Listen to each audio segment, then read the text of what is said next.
Joder, cómo duerme el gato. Ni puto caso.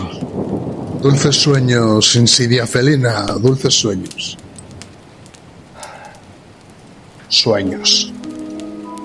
Todos los sueños tienen un precio y es cuestión de sopesar si el precio exigido merece el sueño en sí. En cualquier caso, y considerando que no hay nada gratis, hay que tener en cuenta, muy en cuenta, el papel primordial y a veces incluso protagonista que la providencia puede llegar a tener en el camino de la posible realización de ese sueño tan soñado. Me he pasado la vida soñando con tocar la guitarra, con escribir, componer canciones, pilotar aviones, conocer países remotos, amar a una mujer. Pero los sueños son. O tal vez no. Todo depende del grado de intensidad y de la necesidad que tengas. Y también hay que tener cuidado con lo que sueñas. Ya lo dicen los británicos. Be careful what you dream.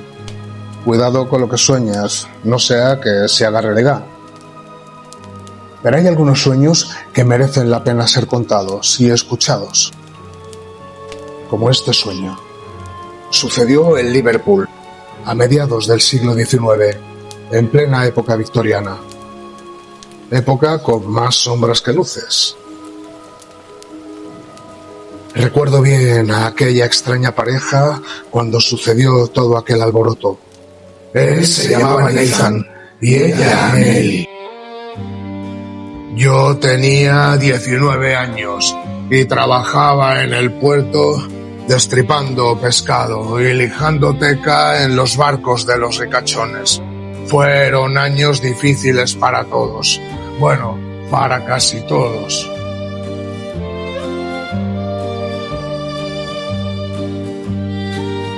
Me ha llegado una primera edición del libro que habla de lo que ocurrió, de un tal Luis Caballo. Luis Carajo. Carballo. Con ese apellido raro, desde luego que se puede esperar cualquier disparate. Pero lo he leído y se ajusta bastante a lo que ocurrió. Aunque no he podido resistirme y en la última página he escrito a mano algo que faltaba en el libro y que tal vez sea importante. Porque hay algo más en esa historia, hay algo más. Es la historia de Nathan y Nelly. Después de lo que ocurrió, no hubo telegramas ni fotos colgadas en los postes y ningún periódico imprimió sus rostros, porque nadie los conocía, nadie los lloró nunca, ninguna madre gritó sus nombres. Él tenía 17 años y ella apenas 15. Ambos eran huérfanos, sin documentos ni apellidos, sin fecha de nacimiento exacta. Y por los rasgos faciales parecían de descendencia irlandesa, como yo. En aquella época todo esto era muy habitual, lo de niños abandonados a su suerte. Nada nuevo bajo el sol. Aquellos dos niños fueron paridos en el anonimato y desechados como basura en una madrugada de invierno, cuando apenas habían aprendido a caminar. Sobrevivieron por puro instinto animal y más allá de eso, sobrevivieron también y sobre todo por la única cosa que sobrevive al frío, al hambre y a la indigencia. La necesidad que tenemos todos de llegar a ser amados. Así lo creo yo.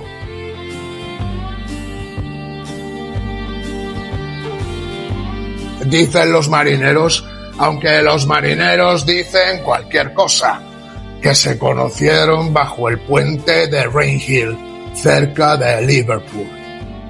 Un puente de ladrillos húmedos con olor a carbón y a orines, donde la sucia escarcha mezclada con el barro parecía una enfermedad cutánea extendida por el suelo de la ciudad. Se encontraron el uno al otro entre el miedo y la calamidad. Se miraron como dos perros que llevaban tatuados en el rostro la señal del mismo abandono. Y desde entonces, desde el primer instante del primer día, fueron uno solo. Dos preadolescentes harapientos, flacos, con los huesos casi torcidos por el hambre. Dormían abrazados en cajones de verdura podrida, o en patios traseros, o en barricas vacías. Dormían donde podían. Vivían como ratas, sobrevivían más bien, limpiando zapatos, pidiendo limosna. Nathan robaba para comer, pero solo lo hacía cuando el hambre apretaba más fuerte que el orgullo. Y a veces...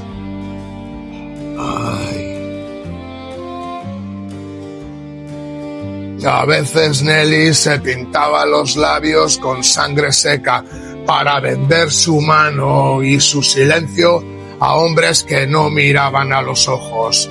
No nos rasguemos las vestiduras. Siempre fue así y aquellos años fueron años muy duros. Y no creo que deje de ser así nunca. De una u otra forma, más o menos disfrazada, seguirá siendo así. Porque el ser humano tiene la desdichada virtud de corromperlo todo. Cuando Nelly lo hacía, Nathan le esperaba afuera, tragándose los celos como vidrio molido, arañando su garganta. Y cuando ella volvía, él no preguntaba nada, solo la abrazaba fuertemente, como si con eso pudiera borrar lo que no podía evitar. Ellos sobrevivieron a todo, sobrevivieron porque se tenían el uno al otro, sobrevivieron porque el amor, cuando no hay nada más, es un Dios cruel, pero suficiente. A veces soñaban despiertos, soñaban con una cama de las de verdad, con sábanas limpias, soñaban con una mesa llena de platos calientes, con un cuarto solo para ellos. Pero el sueño más grande, el sueño más hermoso y más estúpido de todos era América. América. Ese continente enorme y luminoso donde la pobreza no existía y donde la gente comía varias veces al día. Donde nadie dormía en la calle, donde alguien les diría bienvenidos sin escupirles primero. Decidieron ahorrar como fuera para 2 pasajes en el barco, en el SS City of Glasgow, una maravilla tecnológica de vapor, para poner rumbo a la tierra de la esperanza y de las oportunidades. Casi cada día iban al muelle para verlo partir, al SS City of Glasgow y a otros buques también. Ahorraron moneda tras moneda, pese a ser robados en varias ocasiones y pese a ser golpeados por un trozo de pan o por el lugar menos frío en la calle para pasar la noche. Así transcurrió el tiempo, unos años, pero tampoco muchos, hasta que un buen día, milagro o mentira, da lo mismo. Consiguieron 2 pasajes, tercera clase, el más barato de todos los de tercera clase. Pero no importaba. El barco partía de Liverpool. Viajeros del SS City of Glasgow, viajeros del SS City of Glasgow, último aviso, préstense a subir a bordo. En 10 minutos el barco saltará. Viajeros del SS City of Glasgow, viajeros del SS City of Glasgow, pasajeros Diríjanse a la pasarela de popa, con sus pertenencias y billete en mano para su verificación.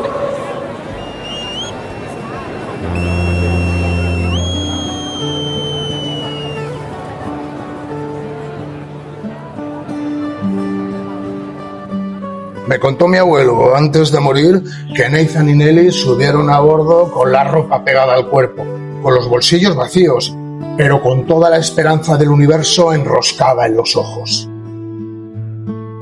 Nelly lloró por primera vez de emoción. No supo hasta entonces que se podía llorar de emoción. Y lloró de emoción cuando vio el mar desde cubierta, al tiempo que Nathan reía y reía sin saber exactamente el motivo. Así el barco zarpó rumbo a Filadelfia, en los Estados Unidos de América, con ellos a bordo. Pasadas unas millas, pasadas unas horas llenas de magia y frescura marina, seguían abrazados bajo el cielo gris, como dos náufragos que por fin creían estar llegando a tierra firme. Aunque fuera exactamente al revés, se alejaban de tierra firme y se adentraban en el mar. Vivieron las 3 primeras jornadas de aquellas 14 que iba a durar la travesía como si fueran los verdaderos reyes del océano Atlántico. Comieron pan de verdad, durmieron sobre un colchón y se amaron como si el mundo les perteneciera.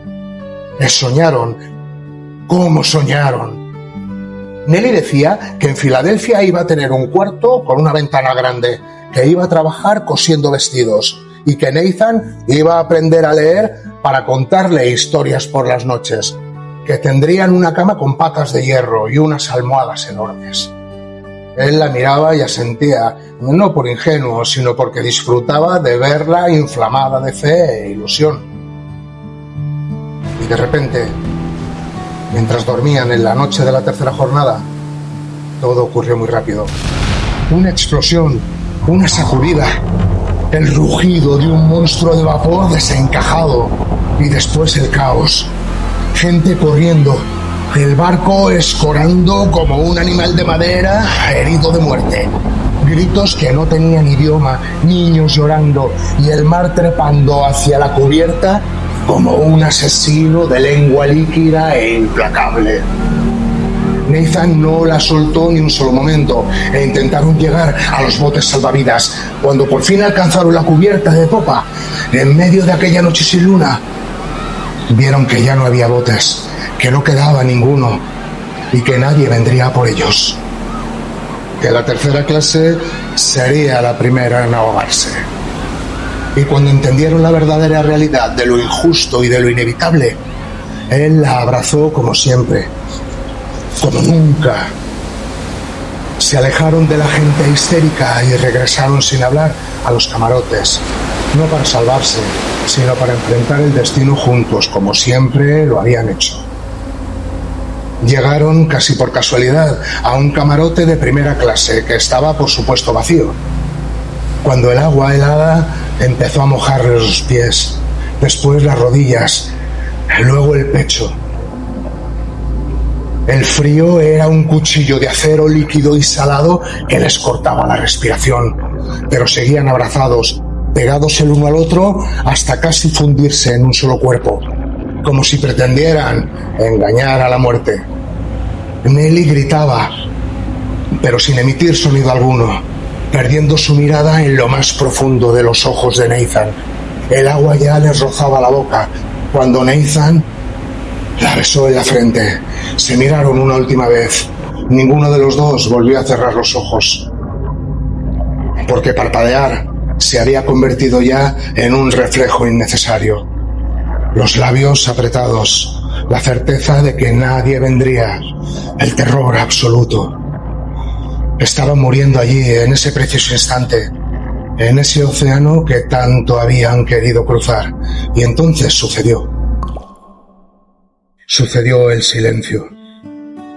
El agua lo cubrió todo, tragándose sus gritos mudos, sus cuerpos y sus ilusiones. Así se fueron, abrazados como dos ramas entrelazadas a punto de romperse. Así fue como se marcharon, no hacia América, no hacia una vida mejor, sino hacia el fondo oscuro y tenebroso del Atlántico Norte. Allí donde no hay justicia, donde no hay redención, donde los olvidados terminan y de los que no queda nunca nada. Pero algo quedó y está escrito a mano en la última página. Juran los pescadores que hay noches, no todas, solo algunas noches, en que el mar frente a la costa refleja más luz de la que debería. Juran que hay una forma enorme, silenciosa, como un monstruo de vapor desencajado que duerme en el fondo marino, el SS City of Glasgow, desde donde se oyen violines de sirenas, flautas y ballenas cantando, y que sobre su cubierta oxidada dos figuras caminan de la mano, Nathan y Nelly. Juran los pescadores que ríen como si el frío no les doliera, sin hambre, sin miedo y sin futuro, porque ya no lo necesitan. Juran los pescadores que ríen porque fueron miserables, fueron invisibles ante el resto de un mundo ajetreado. Fueron dos huérfanos que ese mismo mundo escupió, pero que ríen porque ahora y para siempre, en el reino donde nada flota eternamente, ellos son eternos. Y si alguna vez el mar te parece más dulce, más calmado, más piadoso, es porque ellos están ahí, todavía y siempre abrazados, todavía y siempre amándose, justo ahí, por fin en casa, ahí, en el cantar de las mareas.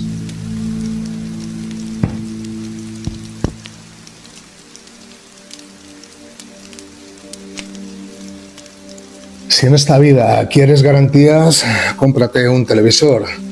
La vida es como es y la muerte también.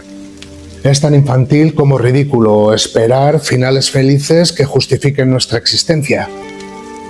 Y hacerlo es un ejercicio de arrogancia pueril. No somos nada. Y somos todo, a la vez, al mismo tiempo, al unísono. Porque la muerte nos llama a todos. Pero si la muerte nos alcanza y hemos amado profundamente, si cuando nos llega la hora de verdad le hemos dado el alma a alguien, si nos vamos de este mundo, si les pichamos, si palmamos, si nos viene a buscar la parca y hemos amado, aunque sea una sola vez, pero de verdad, entonces creo que no morimos nunca, porque el amor es la única forma de eternidad posible.